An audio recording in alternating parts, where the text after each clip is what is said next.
लोग झारखंड की राजधानी रांची में हैं और आपको बताते चले चुनाव का वक्त है और कहीं ना कहीं सभी कई पार्टियों में जा रहे हैं, लेकिन क्या कुछ है कि एक झारखंड आंदोलनकारी रह चुके और कहीं ना कहीं एक राइटर रख चुके और कहीं ना कहीं आदिवासियों के समाज को जगाने के लिए कई किताब लिख चुके। प्रभाकर तिर्की भारत आदिवासी पार्टी में शामिल हुए हैं और कई पूरे जोश और ऊर्जा के साथ कहीं ना कहीं संबोधन भी किया है।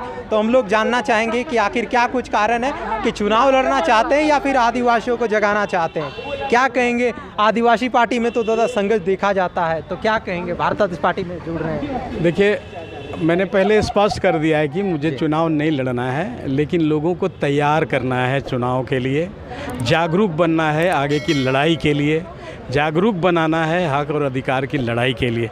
और इसीलिए मैं आज यहाँ पर हूँ। संघर्ष का एक नया दौर शुरू होगा। जो मांगें नहीं पूरी हुई, जो संविधान के अधिकार नहीं मिले आदिवासियों को, उसके लिए लड़ाई हमारी जारी रहेगी।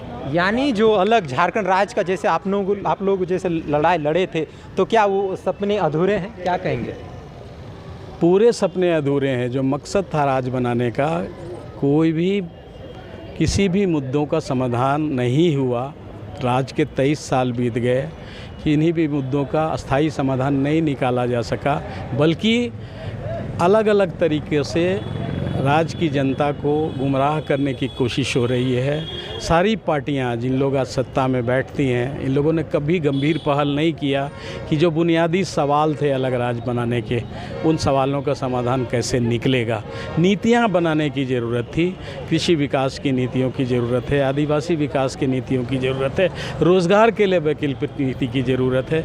इस तरह से दूरगामी नीतियाँ की ज़रूरत सरकार के अंदर में, जो नहीं हुआ पिछले 23 सालों में। तो क्या सदन वीरान रह गया? सदन में जो आदिवासी, दलित, शोषित, वंचितों के जो आवाज़ गूंजनी चाहिए, क्या वो सुना रह गया? विधानसभा हो, यही तो हमारा दुर्भाग्य है कि जो भी हमारे प्रतिनिधि विधानसभाओं में गए, संसद में गए, उन्होंने इन सवालों पर कभी चर्चा नहीं की।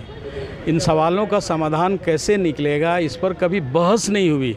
और आज भी लोग इस पर चिंतित नहीं हैं। ये हमारा दुर्भाग्य है। हम अपने माध्यम से ये परिस्थिति पैदा करेंगे कि हमारी सारी समस्याओं का समाधान होगा, निकलेगा।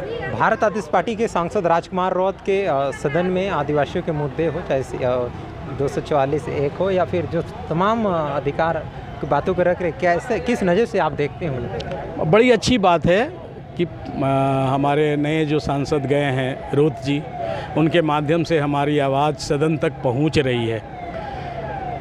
हम आशा ज़रूर करेंगे कि केंद्र सरकार इसको समझे और जो केंद्र सरकार के विषय हैं उस पर केंद्र सरकार पहल करे, और जो राज्य सरकार के विषय हैं उस पर राज्य सरकार उस पर समाधान का रास्ता निकाले। लेकिन समाधान तो ढूंढना ही पड़ेगा, अस्थाई समाधान ढूंढना पड़ेगा, ताकि हमारे राज बनाने का मकसद पूरा हो सकेगा। कहते हैं सिर्फ सत्ता नहीं, बदलाव चाहिए। सत्ता से सिर्फ समाधान नहीं निकलेगा। जब तक बदलाव नहीं होगा, हमें लगेगा कि हमारा मकसद अधूरा है। क्या ये सब इसलिए सोच रहे हैं क्योंकि तमाम झारखंड में खासतौर पे कई आदिवासी मुख्यमंत्री भी रहे हैं? ये तो बड़ा दुर्भाग्य है कि राज्य में आदिवासी मुख्यमंत्री ही नहीं, कई आदिवासी मंत्री भी हैं। और हमारे नेता सदन में बैठते हैं, विधानसभा में बैठते हैं। विधानसभा के एजेंडे में ये मुद्दे गायब हैं। संवैधानिक अधिकारों पर कोई बहस नहीं है, यहाँ के लोगों की समस्याओं पर कोई बहस नहीं है, रोज़गार के बारे में कोई नहीं बात करता है। तो ये एक खाली सुनसान है हमारा विधानसभा, जहां हमारी बातें आज नहीं जा पा रही हैं। इसीलिए हमें ये पहल करनी पड़ी कि हमारी बातें लोगों तक पहुंचे, हमारी बातें सदन तक पहुंचे। चलिए, जुड़ने के लिए धन्यवाद।